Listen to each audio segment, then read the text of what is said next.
The question a lot of people from the southeast of Nigeria will ask you is, why are there so many roadblocks in the southeast? You know, the terrain.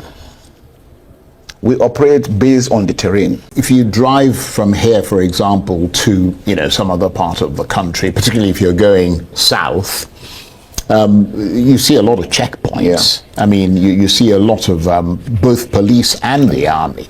And a lot of transporters and people in transport complain that they're regularly frisked by those people. They're stopped, monies are collected from them. I mean, you would probably say that the army does less of it than anyone else, but the army is there watching the police doing it. Well, not watching. We will stand there and watch. Well, I mean, okay, let me put it this way. You can see them doing it. Yeah, but the truth... All right, so General Christopher Musa is the Nigerian Chief of Defense Staff.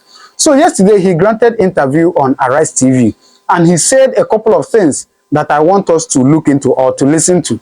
All right, but before I tell you a few things about what he said, I want to remind you that, are you aware that there's a new insurgency in the northern part of Nigeria? Yes, in Sokoto precisely. And do you know how these people operate? They recruit boys and give them 1 million naira each. So once you become their member, they will give you 1 million naira. You did doubt me? Now to our first topic of the day. The Defense Headquarters of Nigeria has confirmed the emergence of a new terrorist group in the northwestern Sokoto state. Although the military has described the Lakurawas, that's the name of the group, as new, residents of the affected communities say they've been around for 6 years. Arise correspondent Suleiman Nasiru has more. In November 2018, residents of communities in Tangaza and Godu local government areas of Sokoto State raised the alarm over the presence of strange terror groups in their communities. Residents of the two local government areas had alleged that the terror group, who they said came from Mali, were flogging residents, placing levies and taxes, as well as going preaching to the members of the communities. But the then caretaker chairman of Tangaza Local Council, Maidan Mayari, dismissed the allegation while admitting that some persons arrived at local council from the Nigeria Republic and have helped in pushing back bandits operating in the area. Sokoto State Deputy Governor Idris Mohammed Gobir has expressed concern over the re-emergence of the strange terror group operating in 5 local government areas of the state. He said the terror group are in possession of sophisticated weapons and their presence has escalated the security situation in the state. So my question is, where these people, they see this 1 million, what do they give these guys? And believe in me, these guys are up to 100 now. So we are talking about 100 million and above. Where they see money? Hey, Jesus. Anyway, that one is a talk for another day. But in this interview that General Christopher Musa granted, he said a couple of things, all right? Now, the first one, the interviewer asked him that there has been a lot of criminal activities going on in the southeast, and IPOP has come out to say that they are not the one, responsible for those, criminal activities. And, General Christopher Musa said, yeah, that they can deny it, but, they know that they are the ones. They know they are the ones. And the interviewer asked him that, see, there are activities, there are criminal activities that will happen in the north. And the terrorist group will come out and say, yes, we did this. But why is it different in that of the southeast, that the IPOP always come out to deny they are not the one? The Chief of Defense Staff answered that, the people in the north, the terrorist group in the north are not educated, but the ones in the southeast are, somehow educated. So they will, want to deny it so that they will escape punishment when being apprehended. And is it IPOB that's the problem there, or are there other criminal gangs and even hired political thugs that have taken advantage of the situation? Because IPOB have consistently denied many of the attacks that are credited to them. Well, they always want to deny it. I mean, basically, but everybody knows, they know it, that they're the ones. It's IPOD and ESN, and again, criminal elements. You know, normally when there's a lot, when there is impunity, a lot of acts of criminality, and then criminals take advantage of that. Everybody wants to be part of it, and that's what's happening. But I mean, insurgent groups tend to want to, you know, admit that they've done, claim responsibility. Yeah, I mean, it gives them power and, yes. and, you know, makes them more feared. So why would IPOB say they're not the ones who are doing it? Well, but probably because of the nature of the individuals that are involved. You know, there's a two different. The one in the northeast, basically most of them are illiterate, not too well learned. The ones in the southeast, some. So they know the implications of what they are doing, and that's why they want to stay away, because in case they have been arrested, they don't want to be prosecuted. So those are the difference we have. But we know them, and then with the arrests, things are really picking up. And the good thing is that we have a good team. Right from the presidency, Anyway, that's one. And then the second one that he talked about is that he said that Nigerian army does not extort money from people or even from drivers. And I thought about that twice. Anyways, that Nigerian armies don't know they collect money from, you know, from people, from drivers. And a lot of transporters and people in transport complain that they're regularly frisked by those people. They're stopped, monies are collected from them. I mean, you would probably say that the army does less of it than anyone else, but the army is there watching the police doing it. well, not watching, we will stand there and watch. Well, I mean, okay, let me put it this way, you can see them doing it. Yeah, but you know, the truth about it is that we're working very hard to stop. It's a national malaise, like I said. It's a social issue we have in Nigeria, but we are working very, very hard. Members of the armed forces know we pick you up for whatever, for as little as 10 naira. Once you do that, you are leaving. We have jailed a number of military guys. We don't condone that at all, and we're working on that. And also the IGP too has also intensified this. He has an independent patrol team that tries to go around to be. And then the issue of the frisking. If I tell you the number of weapons, drugs, illegal trafficking in human beings that have been stopped because we're checking them. You know, sometimes when you have situations, you adjust to those situations, and when it gets better, now it is getting better, and we're beginning to bring down most of these issues. We're hopeful that by next year, for us, next year is a defining year. Anyway, I don't know how true is that. Please drop your comment on the comment section. All right, so these are the basic things that he also said some other things. In fact, the basic thing that he said again is that they asked him, what about the roadblocks in the southeast? That there are so many roadblocks in the southeast. Waiting happen. You know, even there is more, you know, insecurity in the north, but we are not seeing such, you know, roadblocks. So why is it that in the southeast there are so many roadblocks? Did you know what he answered?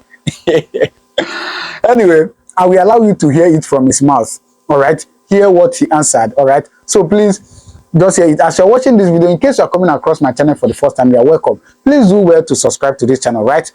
And turn on your notification button so you get notified anytime I upload a video, all right? So please, it wouldn't come out from my mouth. Just hear it from the horse's mouth. Please hear it. Seem like an approachable person. We are people-centric. So yeah, well, that's the way it ought to be. And if you are people-centric, the question a lot of people from the southeast of Nigeria will ask you is, why are there so many roadblocks in the southeast? You know, the terrain. We operate based on the terrain. If the terrain is open, it's less. If the terrain is closed, it's more. Because if you don't do that, you give the ability of the enemy to move around freely. But there is the same kind of terrain in the southwest. There is the same kind of terrain in the Midwest. Southwest, what is the threat level? The threat level isn't that much. So that's the issue. You see, the thing is that if we make mistakes, people get killed. And people feel we're not doing our job. So we have to take whatever it is for that we need to do to ensure that we secure the individual. Sometimes it could be difficult. Sometimes it could be painful. And it seems as if, you know, we're being very hard. But it just depends. I mean, you can see that even at that, we're now beginning to reduce, seeing that, look, things are getting better. We don't want to just like that come and impugn on people. No. For us, we don't like it. But sometimes we're forced to do it because that's the only measure we need to do at that time. And once it gets better, we pull out. How much of these collective challenges weakened the Nigerian army? And are you able to give us a broad sense of the losses that the army has sustained as a result of these multiple conflicts? I mean, I wonder how much the army's been hobbled by them. The losses mostly on equipment. But the good thing is that you would have lost quite a lot of men. Men, yes, but not so much as to degrade our capacity and capabilities. But how just many, recently, roughly? I mean, Nigerians have a right to know. Yeah, we'll make that available. Now I don't have the figures. I don't want to speculate. Right. Yeah, we just at Depot Nigerian Army last week we just graduated another 5,800 recruits. Right. Nigerian Defense Academy, we commissioned over 800 officers, young men. So we're getting them in. And then we're working. You know, training for us, training is critical because we want them to do the right thing. We want them to act professionally, which is very critical because we want to avoid mistakes. These mistakes also cost us a lot, and it affects the morale of the troops, which is critical. If the troops are not happy what's going on, it's going to affect their ability to perform. So indeed, it's very critical for us to do. But nothing has affected our morale. We're working very well. All our troops are being paid. Their welfare taken care of. It's not enough. We still will need more, but with what we have, we're still projecting and we'll continue to do. And I'm sure that the president is equally behind us solidly, and that is one good thing that we have. So strategically speaking, and just to summarize that section of our discussion, you are now unquestionably on top of the security situation. You have control of it, but you haven't completely turfed these various security threats. Yes, out. Because asymmetric warfare, you are dealing with, for the insurgents, you are dealing with ideology. Right. You can't read it on somebody's face. And why it is so difficult is the non-state actors, nothing is written on their faces. You only know them when you see them armed, or when you follow their activities and you're able to track them down. So a lot of technology is required. We don't have that much, but the little we have, we're doing headway. And the good thing is that we're working like a team, like I mentioned. The armed forces, the police, other security agencies, everybody has a responsibility. All our joint task forces have all the components of the security agencies, and everybody's playing his role. So that has really made it a lot easier for us, and that's why we're working. Right. Criminality is something, there is no nation that is crime-free. So it makes it extremely difficult. There's a difference between an insurgency and just random crime. How it starts from criminality, robbery, gets to terrorism, gets to insurgency. When you defeat that, it comes down that line and comes back to criminality. So we're now in between criminality, banditry, and the last stages of insurgency. So you've pushed them back, but not out. Not out. It's going to be extremely difficult to say totally out. Right. Yeah, because it's not. There's never a situation where you have 100% crime-free society. It doesn't happen. Sometimes I think we beat ourselves a lot, making it look as if it is. Probably because we're not used to it. It's a new thing, and it's a new thing all over the world. Remember, the US was in Afghanistan for 20 years.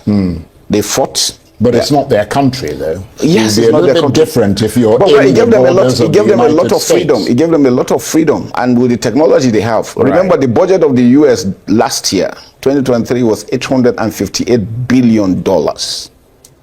They produce the equipment. We don't. You know, so we're going through challenges. We have the economic issues we're having. And it's not only the military security. So we're trying with the little we have, and then trying to push up. Okay, so that's the northeast. Yes. Push them back, but not out. Not out. But to a place where you feel they are now within. Yes, now they are within the Lake Chad area, right? Which is almost like a different country. A different country. Right. Yeah. So to that extent, yes. Okay. For the northwest, is a social malaise. Why I said so is kidnapping now has become business. You find families, brothers kidnapping sisters. Some individuals are even kidnapping themselves. And to some extent, that's a police job, isn't it? Good. Now, the new world order is unlike how it used to be. In the past, conventional, so the police had the privilege of handling what is going on within the country. Now, there is no difference. The gaps are blurred. The lines are blurred, so everybody has to be up and doing, and that's why we've always made it clear that the armed forces alone cannot do it, the security forces alone cannot do it. all Nigerians must take ownership of the challenges we're facing. You see something, you report as quickly as possible. All right. So what do you think? What do you think? Do you think that what he said is true or not? Drop your comment on the comment section, all right? And please do not forget to subscribe to this channel, right? Because on this channel, we bring you all the latest news that is happening in and outside Nigeria, right? Thank you and God bless you.